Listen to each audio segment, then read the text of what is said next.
La fotografía se inventó propiamente en 1839 por Nicéforo Niepce, y un colaborador suyo, Luis Daguerre, perfeccionó e hizo público el invento, que fue conocido desde el inicio como daguerrotipo. En América Latina, el invento llegó a fecha tan temprana como diciembre de 1839, solo unos cuantos meses después de su presentación en la Academia de Ciencias de Francia. El retrato de difuntos no surge con la invención de la fotografía, sino que proviene de una práctica aún más antigua. Desde la antigüedad, puede arrastrarse el deseo de preservar la imagen de las personas que han fallecido. El arte se entrega a la tarea de tratar de preservar parte de la personalidad del individuo. El retrato fotográfico fue la forma predominante entre la burguesía y clase alta del continente americano desde la llegada de esta tecnología. Su acceso estuvo limitado por el alto costo que representaba, por lo cual la alta sociedad deseaba este artículo de lujo para poder diferenciarse de las clases bajas e indígenas, además de acercarse a las clases altas europeas. La realización del retrato post-mortem fue popular en el mundo occidental desde la aparición de la fotografía, hasta mitad o el último tercio del siglo XX.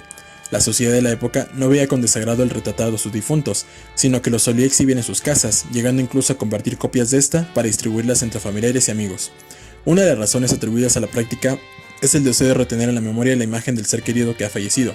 Sin embargo, este tipo de fotografía adquiere diversos significados, no solo fungiendo la labor de certificar la muerte del ser querido, sino que refleja el deseo de rendir un último homenaje al fallecido, que ayuda en el proceso de duelo, tanto preparando al muerto en su despedida, como a los vivos antes de la pérdida del cuerpo y su imagen. Existen tres categorías distinguibles al momento de realizar el retrato post-mortem. 1. Se retrata al individuo como un si siguiera vivo, con la postura elegida para intentar encubrir los efectos de la muerte. 2. Se retrata como si estuviera dormido.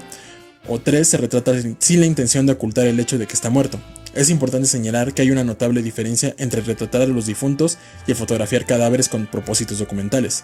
En el retrato post-mortem existe una intencionalidad de posar para la cámara. El cuerpo sin vida ha sido preservado para este motivo, con la ayuda de familiares, amigos o la comunidad, para intentar dignificar y presentar la imagen que se tiene del individuo. El otro tipo de fotografía se alimenta de representar cuerpos sin vida, ultrajados y violentados sin el tiempo necesario para un rito funerario.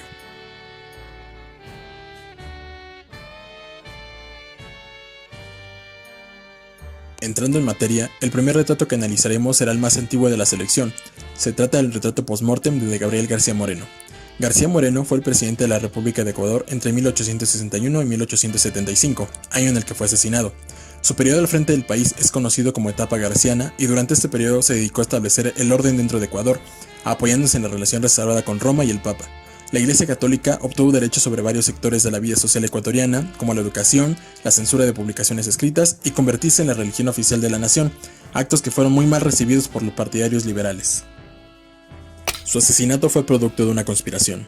El 6 de agosto de 1875, Gabriel García Moreno fue atacado por la espalda, en lo alto de la escalinata del Palacio Presidencial, por Faustino Rayo, un capitán del ejército colombiano, quien le propinó numerosos golpes con un machete. El presidente, en un intento desesperado por defenderse, sufrió severas heridas en brazos y manos, pero las más graves las sufrió en la cabeza, además de que los cómplices de Faustino, los liberales Roberto Andrade, Alberto Moncayo y Manuel Cornejo, también dispararon en contra del presidente, hiriéndolo de forma letal.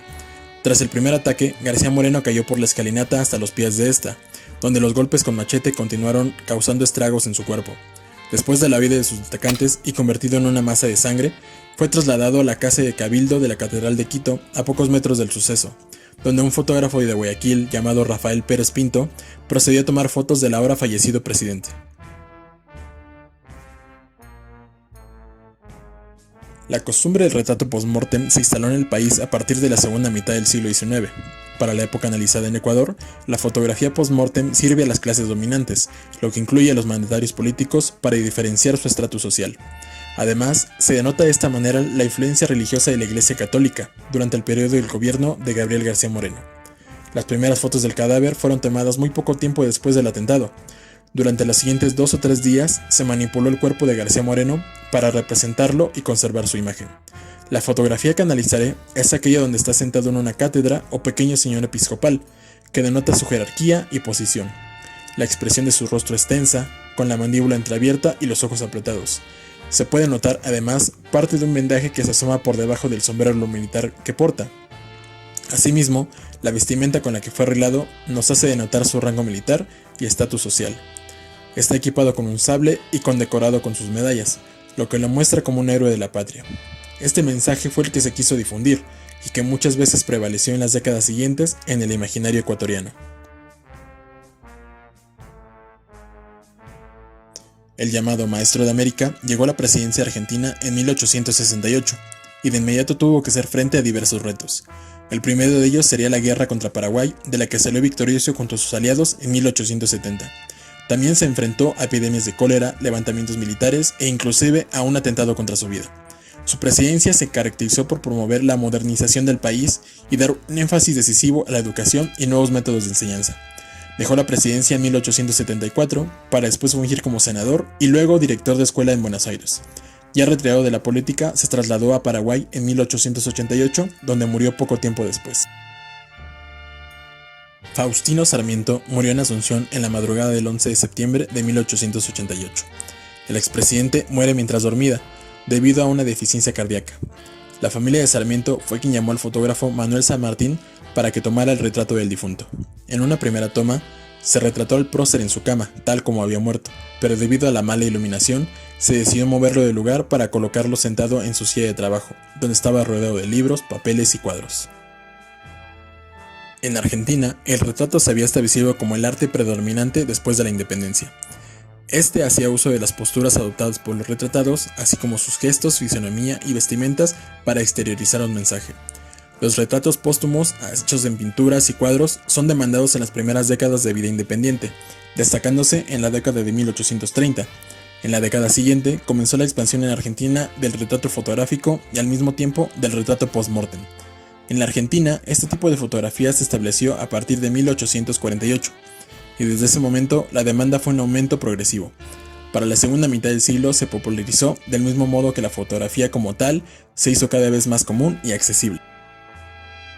La elección de retratar a Sarmiento de esta manera denota la intención de representarlo como un intelectual republicano que había sido sorprendido por la muerte mientras aún trabajaba afanosamente. El espíritu positivista de la época, presente en el retrato, trató de demostrar que Faustino era un individuo que se dedicaba a llevar progreso e intelectualidad allí donde estuviera. El proceso de tomar la fotografía tuvo sus inconvenientes. La escasa luz de la madrugada obligó al fotógrafo a esperar al amanecer para obtener una mejor iluminación. Además de que la rigidez mortuoria hacía difícil acomodar el cuerpo de Faustino en su silla, ya que sus rodillas habían comenzado a endurecerse, por lo cual se optó por cubrir esta parte con una manta.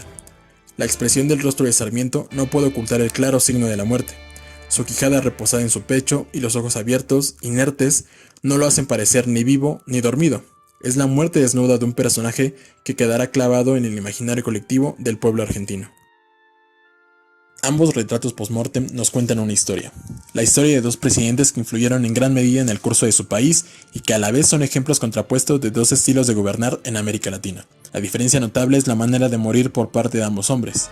Mientras que García Moreno es asesinado de forma brutal, terminando con su dictadura abruptamente, Sarmiento es la imagen de un personaje que logró retirarse del servicio público de manera un tanto más pacífica.